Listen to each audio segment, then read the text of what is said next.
Please welcome Vaeh Nunez on Not Being Afraid to Die.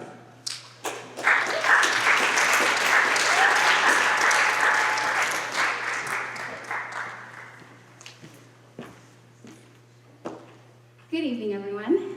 My name is Vaeh Nunez, and I am not afraid to die. That's it. Thank you. Don't get it all up at once, like, gosh. Yes, I'm aware of what I just said. And all the parents in the room are looking super concerned right now, so before you guys go call a hotline for me, I first ask that you notice the uneasiness you felt in me saying this. By a show of hands, real quick, how many of you guys initially felt uncomfortable by this statement? A little bit? Yeah, I see. You guys are so sweet. Thanks for caring. So, we're going to revisit this feeling in a bit, because it's extremely important. But first, I'm going to explain a little bit about myself and why you would even care about my fearlessness of death. So, I'm a high school senior. Thank God. I love smoking. Just, my time has come to an end. A lot of people know me as energetic and outgoing and social, and I talk too much, apparently. It's kind of a problem. Everyone at high school knows me as the yearbook girl, as I've done yearbook for most of my high school experience, and this year I got the pleasure of being the editor-in-chief. And that's my life story. Or at least, that's what it is from the outside. Deep down, I was suffering, and I was miserable. But no, you would never know this. No, because I was the confident one. I was the outgoing one. I was the outspoken one. And so, I continued under this mask, and it was just how I got by. So, my sophomore year hits. And this thing happened. I kind of forgot. Sorry, bear with me. It was called the coronavirus? Yeah? Did you guys hear about that? Yeah? Really, that happened for you too? It's crazy. Yeah. Well, that turned my life upside down. And that's where my journey truly began. Because it was in this pandemic, in this period of self-isolation, that I was forced to acknowledge how broken I was. So I went deep into self-development as I worked extremely hard to mend all my broken pieces and put myself back together. A few months into my self-development journey, I took the red pill, as the saying goes, and I fell into the rabbit hole of the crazy but wonderful world of spirituality. And it was in my spiritual practice that I learned one of the most beautiful truths of all, and that is, I'm not broken. In fact, none of you guys here are. None of us are. We're just simply conditioned to believe so. But despite knowing the best way to make a morning routine, or how to meditate or astral project, or even this one right here, how to manifest your dream life, I still, knowing that I wasn't, felt broken. I felt extremely stuck. It was like I was consuming all of this content on personal growth, yet I was moving nowhere. But I continued to try because consistency is key. Consistency is key, persistency is key. It's all about the hustle culture, right? No. I realized I need to do the inner work. I need to do some introspection because none of my efforts were making a difference. So, what was the verdict? I realized that I was afraid to die. Now, of course, not in a physical sense, but rather I was afraid to let go of the version of myself that no longer aligned with the version that I wanted to be.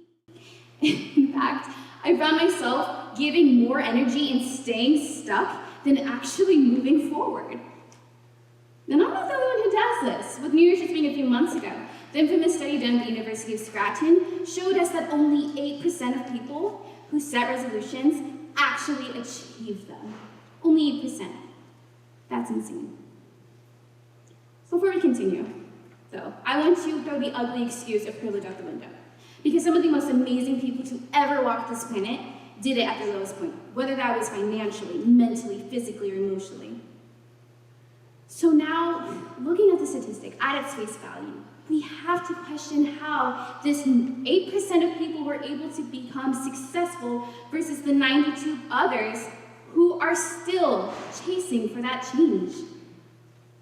We as human beings are more than capable and have a limitless potential, yet a lot of us can't seem to get it right.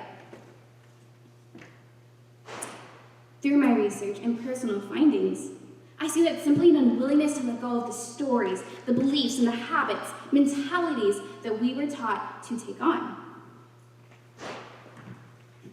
That right there is one of the most intriguing things that I hear, and I myself have been guilty of saying, and that is that I can't change. This is just who I am. By saying this, you are literally associating these habits, associating these beliefs to your identity, and any attempt to end them feels like death. It may seem irrational, but it's just how our mind works. There's been countless studies done in the field of neuroscience that has proven that our minds are incapable of knowing the degree to which we experience things and what we tell it. It only sees things as either a threat or a pleasure. It's interesting, huh? So, while we're trying to be a little bit more conscious about our decisions and our habits, or completely turn our life around 180, our mind detects the shift, feels threatened by it, and then tries to stop it at all costs. This is where we experience self-sabotage and why it can feel like we're moving heaven and earth just to achieve our goals. But it's obviously not impossible, right? So how do we do it? How do we achieve these goals? We first must understand death. Let me tell you guys a little bit about yourself real quick, though. So, us as humans, we're a little bit of anxious beings. We're kind of nervous little people, right? We do everything in our power to create safety, or at least an illusion of it. Because honestly, that's what it is most of the time. It's just an illusion of safety. And we do this through logic, through planning, through facts, through trying to predict our future based off our past. That one's a little weird.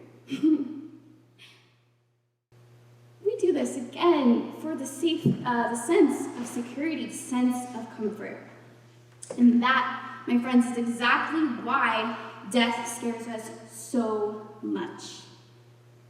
We know nothing of death.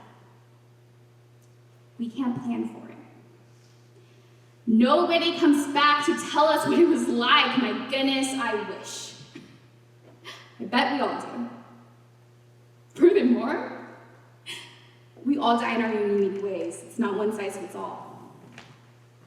So, I realized, after contemplating it for some time, we're not scared of death. No, we're not scared of death at all. We are scared of uncertainty. We're scared of change.